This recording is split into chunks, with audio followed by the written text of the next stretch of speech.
اعوذ باللہ من الشیطان الرجیم بسم اللہ الرحمن الرحیم الحمد للہ والصلاة علی اہلہا واللعنۃ علی مستحقہا اما بعد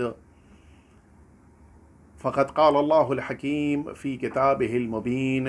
شہر رمضان الذی انزل فیہ القرآن۔ قرآن مجید نے اس ماہ مبارک رمضان کی فضیلت کو واضح کیا ہے اور یہ بات لوگوں تک پہنچائی ہے کہ اس مبارک مہینے کو پروردگار نے نزول قرآن کا مہینہ قرار دیا ہے۔ وہی قرآن جو انسانیت کی تربیت کرنے کے لیے آیا، وہی قرآن جو آدمی کو انسان بنانے کے لیے آیا، وہی قرآن کہ جو انسان کو اللہ کا بندہ بنانے کے لیے آیا، وہی قرآن جو انسان کو فرش سے اٹھا کر عرش تک پہنچانے کے لیے آیا۔ لہٰذا اس مبارک مہینے میں ہم سب کی ذمہ داری ہے کہ ہم سب اللہ کی بارگاہ میں جو تربیت کے اصول بتائے گئے ہیں ان پر عمل پیرا ہوں اور کوشش کریں کہ اس تیاری کو ہم مکمل کر لے جائیں جو آخرت کے لیے ہمارے لیے ضروری قرار دی گئی ہے۔ اس عنوان سے یہ گفٹس آف ڈیتھ آپ کی خدمت میں پیش کیے جا رہے ہیں، اور امید ہے، اور امید نہیں بلکہ یقین ہے کہ یہ سب ہماری زندگیوں کے لیے مفید ہوگا۔ ہم سب ہر روز کم از کم اس ایک ذمہ داری کو، اس ایک گفٹ کو ریڈی کرنے کی کوشش کریں گے تاکہ ہماری زندگی میدان محشر کے لیے مکمل ہو جائے اور تیاری پوری ہو جائے۔ کل میں نے عرض کیا تھا کہ وہ شخص آیا تھا اور آنے کے بعد اس نے حضور ختمی مرتبہ حضرت محمد مصطفیٰ صلی اللہ علیہ وآلہ وسلم کی خدمت اقدس میں یہ بات پیش کی تھی کہ آپ اجازت دیں تو اتمنى الموت، میں موت کی تمنا کروں۔ حضور اکرم نے فرمایا تھا کہ لا بد منہ، یہ موت ضروری ہے، آنی ہے، ایسا نہیں ہو سکتا کہ اس موت سے تمہیں فرار مل جائے، لیکن اگر موت کی تیاری کر لی ہے تو تمنائے موت کرو۔ یا رسول اللہ، کیا موت کی بھی تیاری ہوتی ہے؟ ہاں، اس موت کی تیاری کو ہم سب پیش کر رہے ہیں، سن رہے ہیں اور اس کے مطابق عمل کرنے کی کوشش کریں گے۔ حضور اکرم نے فرمایا کہ یہ موت کی تیاری ہے کہ جس تیاری میں ہمیں 10 موقعوں کے لیے ہدیہ تیار کرنا ہے تاکہ موت کے گفٹ ریڈی ہو جائیں۔ سب سے پہلا مرحلہ تھا ہمارے لیے کہ ہم عزرائیل کے لیے، ملک الموت کے لیے جو ہمارے پاس آنے والا ہے، یقینی طور پہ آنے والا ہے، اس کے لیے ہمارے پاس گفٹ ریڈی ہو۔ الہدیہ، ہدیے کی خاصیت یہ ہوتی ہے کہ جب بھی ہدیہ دے دیا جاتا ہے تورث المودہ، محبت پیدا ہو جاتی ہے۔ اگر اس عزرائیل کے لیے ہم نے ہدیہ گفٹ تیار کر لیا تو نتیجے میں ملک الموت خوش ہوگا، موت ہماری آسانی سے ہوگی۔ فرمایا سب سے پہلا ہدیہ جو تمہیں ملک الموت کے لیے تیار کرنا ہے، عزرائیل کے لیے ریڈی کرنا ہے، وہ سب سے پہلا کل میں نے عرض کیا تھا کہ جو لوگ تمہاری گردن پہ حق رکھتے ہیں ان کو راضی کرنا۔ دوسری ذمہ داری تھی، دوسرا ہدیہ تھا وقضاء الفوائد، جو واجبات تم پر فرض کیے گئے تھے، جو واجبات تم سے طلب کیے گئے تھے، اگر چھوٹ گئے ہیں ان کو جلدی قضا کر لینا۔ ہم کبھی کبھی انتظار کرتے ہیں، اور آپ کی خدمت میں عرض کروں وہ جو ہمارے آقا اور مولا امام جعفر صادق علیہ السلام کی مشہور حدیث جو روایت میں وارد ہوئی ہے کہ جس موقع کے اوپر آپ اس دنیا سے رخصت ہو رہے تھے اور اس موقع کے اوپر آپ سے یہ بات پوچھی گئی کہ مولا کوئی وصیت، کوئی نصیحت، تو آقا نے اس موقع پر جو نصیحت فرمائی تھی اس نصیحت میں بھی یہی جملہ فرمایا تھا کہ تمہارے لیے ضروری ہے کہ تم اپنی نمازوں کا پوری طرح سے خیال کرو، کہیں ایسا نہ ہو کہ نمازوں کو تم بھول جاؤ، بھلا دو، فراموش کر دو۔ فرمایا تھا انا شفاعتنا